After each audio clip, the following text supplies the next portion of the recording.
having a little trouble threading your air thread system on your serger, well, first of all, make sure those tubes are connected. And then make sure, if you have a switch like this, that you have it for upper looper if you're doing this one, or lower looper if you're doing that one. Now, even if you have everything right, sometimes pushing that lever may not shoot the thread all the way through, even if you have plenty of slack in your thread. So I'm going to show you how to clean these tubes, because there may be a little lint that is built up in there. First of all, you want to take some thread. Probably black thread is good because it's going to show the lint better. I'm yarding off a couple yards here. You don't have to have it really sharp at the end because we're going to fold it in half. And then you want to take your looper threader wire. It looks like this. It's in a little baggie, and it is a wire with a little threader loop at the end of it, just like that. So we're going to thread this in. This is in your accessory bag. We're going to thread this folded end right in there like that. Pull it through so that now we have 4 strands of thread.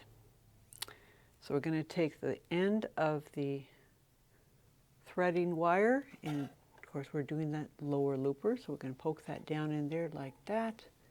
Feed it through. Think of it like a drain snake. You know how when you're putting a drain snake down and it kind of gets a little resistance because it's coming around the bends of the pipes. There it is. That's the lower looper. Came right through like that. So we're going to poke it in a little bit more so we can get a hold of it. Make sure when you pull it through that you're not bending that wire. It's important for the wire to be straight. Now, as you can see, we're pulling this thread right through. And here's the thread coming through. Don't have a lot of lint on that, but there may be a little bits of white lint. If you see any, then, okay, it looks like there's a little bit there. That means that that tube needed to be cleaned. So let's do the upper one. Same idea, but I'm going to get some new thread because this may have collected some lint. Put that right down in there.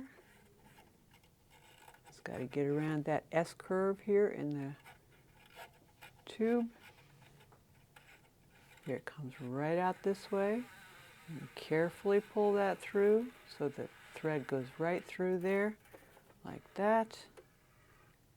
And any lint that's in those tubes is being cleaned out by those 4 strands of thread. After you do that, try it again for threading, and you'll notice that it probably works a lot better now.